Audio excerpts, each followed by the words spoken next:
नहीं समझ में आया, अभी क्यों आया, इसलिए अभी आज क्यों आए हैं बिहार में, सवाल लोग रोज करते हैं। तो मेरे भाई, हम किसी मुख्यमंत्री प्रधानमंत्री के लड़के तो हैं नहीं कि पैदा हुए और आकर कहते कि अब बिहार को सुधारने का ठेका हम लेंगे। अगर हमने वो काम नहीं किया होता और इसी दरभंगा से हम गुजर रहे होते तो कुत्ता भी हमको यहाँ पूछता, कुत्ता भी हमको नहीं पूछता। तो हमारी काम ही हमारा पहचान है। आपको एक उदाहरण देते हैं, शाहरुख खान का आपने नाम सुना होगा, बहुत बड़े कलाकार हैं। जब उनको ऐसा लगा कि हमको अभिनेता बनना है तो टीवी में एक सीरियल आता था फौजी और सर्कस, तो टीवी में वो काम करते थे, उसमें थोड़ी सफलता मिल गई तो बॉम्बे पहुंच गए। जिसने काम दिया उसके पिक्चर में काम किया, वो पिक्चर हिट हो गई, बड़े स्टार बन गए। तो उन्होंने कहा नहीं, अब हम खाली रोमांटिक पिक्चर के में काम करेंगे, अपने हिसाब का मूवी बनाएंगे। उससे और सफलता मिल गई तो कहे कि नहीं, अब खाली यश चोपड़ा और करण जौहर का पिक्चर बनेगा, काजोल काम करेगी तबे काम करेंगे। और सफलता मिल गई, मेगा मेगा स्टार हो गए। तो अब कह रहे हैं कि नहीं, अपना होम प्रोडक्शन जो होगा, कहानी भी हम ही लिखेंगे तबे काम करेंगे। अब उनका तुलना आप अभिषेक बच्चन से कर लीजिए। अभिषेक बच्चन जी जब आए तो कहे कि ना, पहला पिक्चर जब जेपी दत्ता बनाएंगे तबे हम शुरू करेंगे, क्योंकि वो अमिताभ बच्चन के लड़के हैं। जब आपकी पृष्ठभूमि इतनी बड़ी नहीं है, आपकी पहचान कोई आपके बाप दादा से नहीं है, तो आपको काम करके ही अपनी पहचान बनानी है। और बाहर से बैठ के, बाहर से देखने वाले को ऐसा लग सकता है कि वो रास्ता टेढ़ा मेढ़ा है, लेकिन उसी टेढ़े मेढ़े रास्ते पर चल के ये पहचान बनाई है, तब न यहाँ खड़े हुए हैं। जब महत्वपूर्ण बात यह है कि जब हमारी क्षमता हो गई तब बिहार के लिए आए हैं और पूरी निष्ठा से उसको सुधारने का प्रयास कर रहे हैं। हमारे बाबूजी भी प्रधानमंत्री होते तो हम पढ़ते नहीं पढ़ते, जैसे तेजस्वी जी कह रहे हैं कि हम बिहार सुधार देंगे। भाई उनको क्या जरूरत हो, तो बिहार उनके बाबूजी मुख्यमंत्री है, जिसको कहेंगे मान जाएगा। हमको तो गांव में जाके बताना है, भैया हम हैं प्रशांत किशोर, हम तुमको समझाने आए हैं, तुम्हारे लिए भला करने आए हैं। लेकिन आप राजीव गांधी के लड़के हैं तो चाहे 100 को गलती कीजिएगा, आप कहिएगा कि हमारा अधिकार है जन्म सिद्ध, हम ही तुमको तारेंगे, है कि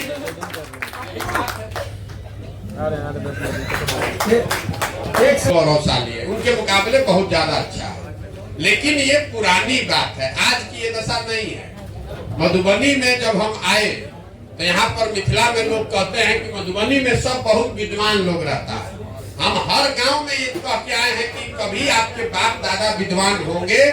आज आप दुनिया देश के सबसे बड़े निरक्षर और गरीब लोग हैं, सबसे ज्यादा मजदूर आप बना रहे हैं। आपके यहाँ कोई विद्वान नहीं बचा है।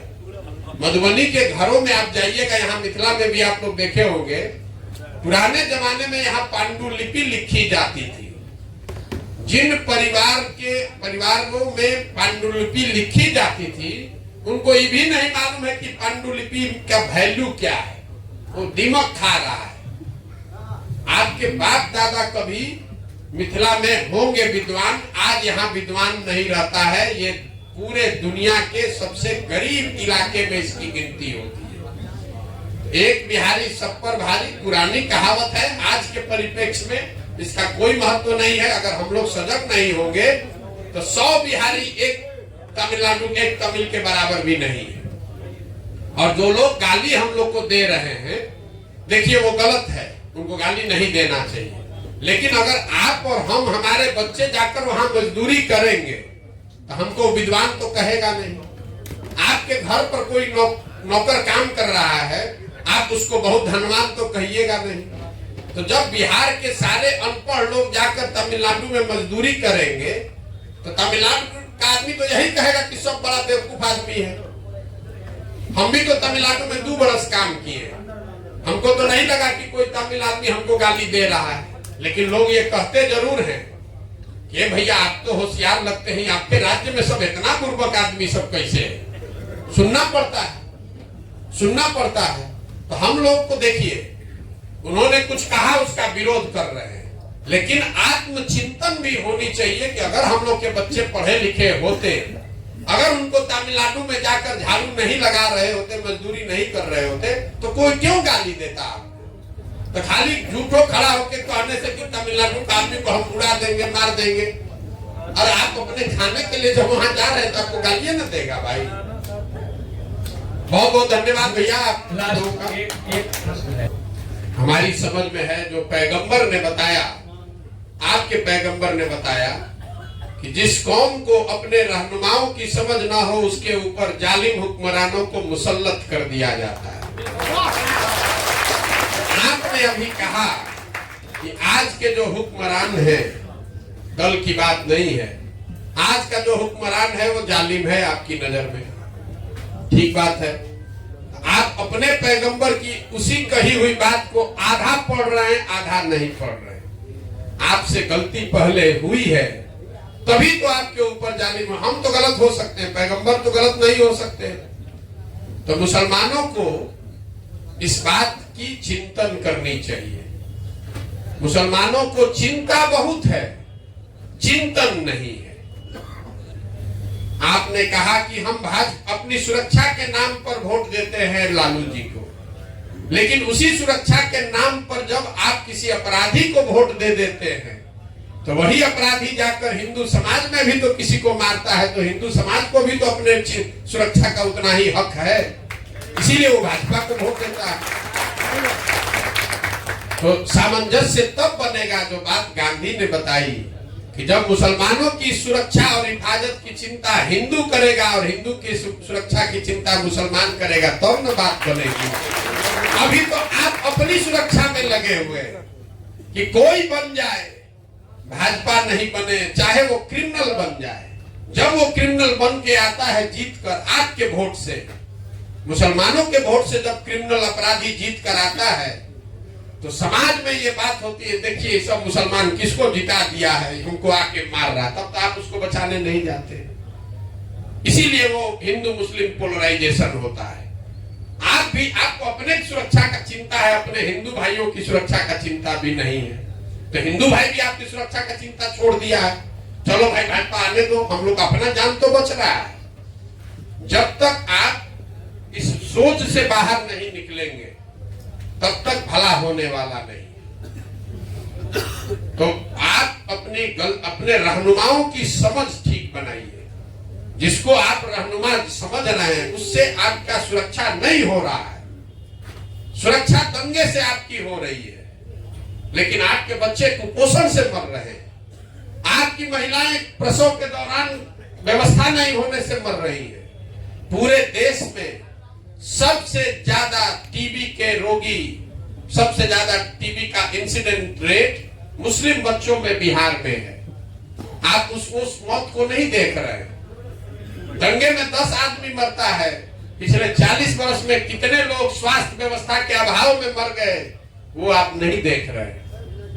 तो अपने हमारी बात मत मानिए, अपने कौम में जो बात बताई गई है। मुसलमानों की दुर्दशा इसलिए नहीं है कि आप लालू को वोट देते हैं कि कांग्रेस को वोट देते हैं। आपकी दुर्दशा इसलिए है कि आपने अपने कौम की बुनियादी बातों को छोड़ दिया। आपके कौम में ये बात बताई गई है कि बिना जद्दोजहद के जीवन में कुछ हासिल नहीं हो सकता है। अगर गलत बोल रहे हैं तो बताइएगा। मुसलमान आज का जद्दोजहद नहीं करना चाहता है। आप 5 वर्ष बैठ के यही सोचते रहते हैं कौन भाजपा को हराएगा, कौन भाजपा को हराएगा।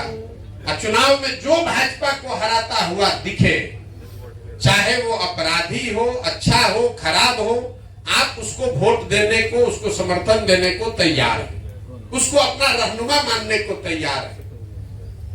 तो जब आप जद्दोजहद के लिए तैयार नहीं है, संघर्ष नहीं करना चाहते, अपने बच्चों के लिए खड़ा नहीं होना चाहते, तो आपके बच्चों का भला होगा कैसे? अगर ऐसी ही बात होती तो पैगंबर ने ये कहा होता कि जद्दोजहद की जरूरत नहीं है, बैठ के मौके का इंतजार करो। उन्होंने ऐसा नहीं ना कहा। आप लोग ये कहते हैं, जितने मुसलमान भाई हैं कहते हैं भैया हम लोग अल्लाह को छोड़कर किसी से नहीं डरते। मैं आपके मुंह पर कह रहा हूं, पूरे भारत में 10 बरस काम करके हमने देखा मुसलमानों से ज्यादा डरा हुआ कौम कोई नहीं है। आपको भाजपा का इतना डर है कि आप किसी उस डर को दिमाग से निकालिएगा, आधी समस्या उसी दिन खत्म हो जाएगी। आप भाजपा को हराने की चिंता छोड़ दीजिए, आप कैसे जीतेंगे, अपने बच्चों के लिए अच्छी व्यवस्था कैसे बनाएंगे, ये ना चिंता करना चाहिए। 24 घंटा यही सोच रहे हैं भाजपा को कैसे हराए, भाजपा को कैसे हराए। तो जिसको हराने के चक्कर में लगे हैं वो तो आपको परेशान करेगा ही करेगा। जिसको जिताने के लिए आप वोट दे रहे हैं वो भी आपकी इज्जत नहीं कर रहा है, वो भी आपको आपका हक नहीं देगा। तो आप अपने कौम की बुनियादी बातों को समझिए, जद्दोजहद के लिए खड़े होइए, अपने बच्चों के भविष्य के लिए खड़े होइए। खाली बैठ के सोचते रहिएगा कि कोई आता मोदी को हरा देता तो हमारा ठीक हो जाता, ऐसा नहीं हो सकता है। मेरा यही सुझाव है, बाकी मानना नहीं मानना आपकी मर्जी है।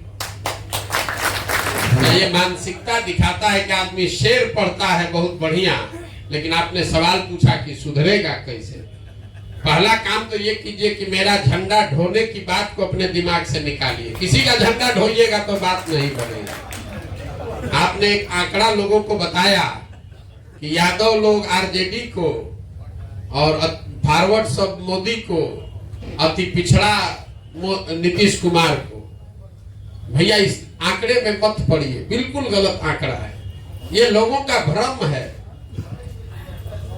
2015 में हम यहाँ चुनाव लड़वाए, महागठबंधन बना, तो आपके समीकरण के हिसाब से यादव जी लोगों ने तो वोट किया ही होगा महागठबंधन को, क्योंकि लालू जी उसमें थे। पंचफोरना जिसको आप कह रहे हैं ईबीसी, उसने भी वोट दिया होगा। मुसलमानों ने तो दिया ही दिया, क्योंकि भाजपा के खिलाफ लड़ रहे थे। कुछ पैसा ऐसा वो लोग भी खर्च किया होगा, कुछ दलित ने भी दिया होगा। दलित को आप छोड़ भी दीजिए, आप बोले कि सब पैसे पे वोट देता है, ऐसा मानना है तो खाली 3 गो वोट जोड़िए। 14% यादव जी लोग हैं, 18% मुस्लिम लोग हैं, तो 32 तो यही हो गया। अब 35% अति पिछड़ा पचपरवा जिसको आप कह रहे हैं वो है, तो 32 और 35 कितना हुआ रे भाई? 67। अब महागठबंधन को हम लोग इतना कोशिश किए तो 40% वोट आया। कोई किसी का ठेकेदार नहीं है। आपको यही आंकड़ा बताइए, भ्रम मत पालिए। लोग पति को नहीं मालूम है कि पत्नी किसको वोट देगी। ये जो कोई भी दावा करता है कि हम अपने गांव का दिलवा देंगे, अपने जात वाले को दिला देंगे, उसको यही नहीं मालूम है कि उसकी बीवी कहां वोट दे रही है। अब वो जमाना चला गया, अंदर जाके वोट कौन किसको दबा रहा है। हम आपके साथ भाई, मुसलमान, यादव और अति पिछड़ा जोड़िएगा तो 70% वोट होता है। तो महागठबंधन को कम से कम 70 तो मिलना चाहिए था, 40 काहे मिला? उसमें दलित को हम नहीं जोड़ रहे, फॉरवर्ड को नहीं जोड़ रहे, कोई एक को वोट अगर नहीं दिया तब भी उसको 70 मिलना चाहिए। नहीं है ऐसी बात नहीं है। कोई जाति ऐसा हो सकता है कि यादवों में एक बड़ा प्रोपोर्शन लालू जी को देता है, लेकिन ये मान लेना कि सारे यादव उन्हीं को वोट दे रहे हैं। CSDS का आंकड़ा उठाकर देख लीजिए, पोस्ट पोल। अगर आप आंकड़ा देखने में इच्छुक है तो चुनाव होने के बाद एक CSDS संस्था है जो कि सबसे बढ़िया प्रामाणिक सर्वे करता है। पिछले लोकसभा में 40% यादव कम्युनिटी ने वोट भाजपा को किया है। ये CSDS का आंकड़ा है। और आप कह रहे हैं कि सब यादव लालू जी को दे रहा है। नहीं, ऐसा बात नहीं है, ऐसी बात मत मानिए। ये जरूर है कि और जो फॉरवर्ड है वो कोई बीजेपी का बंधुआ मजदूर नहीं है, वो लालू जी के डर से जाके भाजपा को दे देता है। जो मुसलमान है, हम लोग कह रहे तो सब लालटेन को देगा। यहाँ जो मुसलमान बैठा है जरा उससे पूछिए दिल से कि वो लालटेन को दे रहा है कि भाजपा के खिलाफ दे रहा है। तो उसको लालटेन और ढिमरी से कोई मतलब नहीं, उसको इससे मतलब है कि भाजपा को हराएगा कौन। आप हराते हुए दिखिएगा तो मुसलमान तो बेचारा सबसे ज्यादा परेशान है। बिहार में चाहे जितनी गरीबी बदहाली है, लेकिन दलितों के बाद सबसे ज्यादा गरीब बदहाल तो मुसलमान है, लेकिन भाजपा के डर से मजबूरी में लालटेन में किरासन तेल बन के जल रहा है। जिस दिन उसको दूसरा दिखेगा तो एक दिन भी टिकने वाला वहां नहीं, एक दिन नहीं टिकेगा। आपको हमको वो पात्रता बनानी पड़ेगी। उसको बढ़िया विकल्प दिखेगा तो चाहे अति पिछड़ा हो या फॉरवर्ड हो या मुसलमान हो, वो कोई न उसमें से सब नहीं टूटेंगे, लेकिन सब के टूटने की जरूरत भी नहीं है। 10 में 3 आदमी भी अगर मान जाए, बन गई बात। उतने तो वोट चाहिए। मोदी जी को वोटे मिला 38%, मतलब 10 में 4 आदमी ही मोदी जी को वोट दे रहा है। 10 में 4 आदमी वोट दिया तो पूरा देश जीत गए। बिहार आपको जीत रहा है तो 10 में 3 आदमी को तो समझाना है। 10 में 3 आदमी, यहाँ जितना आदमी बैठा है सब जाके कहेगा हाँ बात तो बढ़िया बोल रहे हैं, लेकिन अब देखा जाएगा क्या होता है। 10 में 3 लोग यहाँ कितना बड़ा बड़ा संकल्प ले रहे हैं, अरे भाई बिहार को सुधारना है, इतना बहुत बढ़िया प्रयास। घरे जाएगा रास्ते में बताएगा हाँ बात तो ठीक है, लेकिन देखा जाए अब फिर जाके वही मोदी को, वही भाजपा को वोट देगा। अभी दरभंगा में जहां हम इतना दिन से घूम रहे हैं, व्यक्तिगत बात कुछ नहीं करते हैं हम यूजुअली, लेकिन एमपी महोदय के लिए लोग गालियां दे रहा है। ए भैया मुंह नहीं दिखाया, अभी कल वोट होगा फिर जाके उसी को बटन दबाइए। मजबूरी है। जिस मुसलमान के गांव में भी हम गए, लोग कहता भैया सड़क नहीं है, ए भैया नाली गली पानी नहीं है। एकदम जब सुनते सुनते थक जाते हैं, हम उनसे पूछते अच्छा ही बताओ कि सड़क का मंत्री कौन है, तो भैया तेजस्वी यादव। नाली गली पानी का मंत्री कौन है, तो भैया तेजस्वी यादव। ग्रामीण कार्य मंत्री वही है। दरभंगा में मिश्रा जी बता रहे कि फ्लाईओवर नहीं बना है, हालत खराब है, तो शहरी विकास मंत्री कौन है, तेजस्वी यादव। आप कह रहे हैं कि डीएमसीएच का हालत खराब है, तो स्वास्थ्य मंत्री कौन है, तेजस्वी यादव। कल अभी वोट होगा तो यहाँ जितने मुस्लिम भाई बहन बैठे हैं जाके देंगे कि नहीं वोट, बताइए देगा कि नहीं देगा? देगा ही देगा। अब फिर खड़ा होकर कहिएगा डीएमसीएच में तो डॉक्टर लोग इलाज नहीं कर रहे हैं, तो कैसे इलाज होगा रे भाई? हम लोग यहाँ पर चाहे जात के नाम पर या विकल्प के अभाव में बंधुआ मजदूर हो गए। अपने परेशानी के लिए, अपने बच्चों के लिए कोई वोट कर ही नहीं रहा। लालू को हराने के लिए भाजपा, भाजपा को हराने के लिए लालू, यही चक्कर में पड़े हुए हैं। इसीलिए आपका ये दुर्दशा है। और दोनों को हराने के लिए प्रशांत किशोर को वोट दीजिएगा तो भी आपका दुर्दशा नहीं खत्म होगा। जब आप अपने बेहतरी के लिए, अपने बच्चों के बेहतरी के लिए वोट दीजिएगा तभी सुधार होगा। प्रशांत किशोर मान के कल जनसुराज जीत गया, और जनसुराज को भी मालूम है कि जनता तो हमको वोट देवे करेगी, तो हम क्या काम करेंगे? आप किसी विद्यार्थी को बता दीजिए कि तुमको 90% नंबर आएगा ही आएगा, परीक्षा दो चाहे मत दो, तो पढ़ेगा? कोई पढ़ेगा भाई? तो यहाँ पहले से लोगों को मालूम है वोट हमको पढ़ना ही है। मोदी जी कहाँ बैठ के, भाजपा के लोग हमारे साथ बहुत काम किया है पहले, वो कहाँ करना होता है कि भाई बिहार में हम या फैक्ट्री नहीं बनाएंगे तो दरभंगा में वोट नहीं मिलेगा। तो ये जोड़ता है अच्छा मुसलमान है यादव उधर देगा तो लालू जी का नाम बढ़ा दो ताकि सब लोग डर के मारे हमको दे देगा। वही पूरा कभी मतलब भूले से भी चर्चा नहीं होती कि भैया वहां चीनी मिल बंद हो गया, हम गए थे, नहीं चालू होगा तो वहां वोट नहीं पड़ेगा। जिस दिन चीनी मिल पर वोट पड़ेगा तो भाजपा भी डरेगी। लालू जी के शासन में ये चीनी मिल बंद हुआ, सारा मुसलमान, ज्यादातर चीनी मिल में मजदूर मुसलमान थे, वही मुसलमान 30 बरस से लालू जी को वोट दे रहे हैं। नीतीश के राज में चीनी मिल बिक गया, तो जितने लोग अभी मुसलमान नहीं है जो हिंदू है वो जाके नीतीश कुमार भाजपा को वोट दे ही रहा है। अब फिर हमसे आप कहिएगा भैया रियाम चीनी मिल चालू करा दीजिए, अरे वाह आप चीनी मिल पे वोट दीजिए ना, लालू हो कि नीतीश हो कि प्रशांत किशोर, कल चीनी मिल चालू हो जाएगा।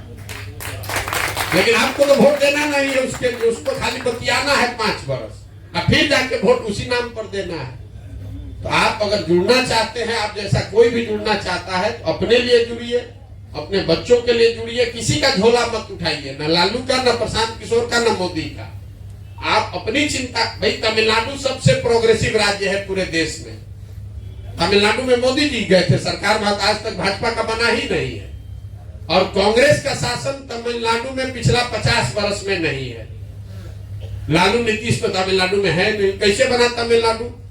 वहां के लोगों ने बनाया, द्रविडियन आइडियोलॉजी ने बनाया, और उसमें भी दो को बनाया, एगो AIADMK DMK, दोनों को पलटता रहता है 5-5 वर्ष में। एगो आंकड़ा आपको देते हैं, याद रखिएगा। दक्षिण के राज्य में पिछले 75 साल में कोई नेता आज तक 10 वर्ष से ज्यादा मुख्यमंत्री लगातार नहीं रहा है। दक्षिण के राज्य सब नंबर 1 नंबर 2 पर है। अब बिहार में, उड़ीसा में, मध्य प्रदेश में 20-20 परिस, 25-25 परिस, बदलना ही नहीं है। अरे भैया, जब बदलिएगा तब उन नेता में डर रहेगा कि अरे भाई नहीं करेंगे काम तो हटा देगा। यहाँ का आदमी जानिए रहा, काम करेंगे नहीं करेगा, ये बंधुआ मजदूर है, बटुआ देवे करेगा। जब तक नेताओं में, दलों में वो डर नहीं पैदा होगा, चाहे हम हो, आप हो, लालू हो, नीतीश हो, मोदी हो, तब तक सुधार नहीं हो सकता है। बिहार में हम लोगों ने लोकतंत्र को ही खत्म कर दिया है। नेता को ये डर ही नहीं है कि हम काम नहीं किए हैं तो हमको वोट नहीं मिलेगा। उसको डर ये है कि हमारे जात का संख्या पूरा है कि नहीं, हिंदू मुसलमान बढ़िया से हो गया है कि नहीं। अगर वो हो गया है तो वोट मिलिए जाएगा। लालू का डर दिखाओ, सारा फॉरवर्ड वोट दे देगा, सारा अति पिछड़ा डर के मारे, यादव के डर के मारे हमको वोट दे देगा। तो वही आता है, खाली यही बात करेगा, लालू का जंगल राज। अरे भाई, जंगल राज तो निकल गया, छोड़ो ना। अब आगे क्या करोगे ये न बताओ। जो नीतीश कुमार जंगल राज के नाम पर 15 वर्ष से शासन कर रहे हैं, वही नीतीश कुमार अब वापस उसी जंगल राज के कंधा पर बैठ के राजनीति कर रहे हैं।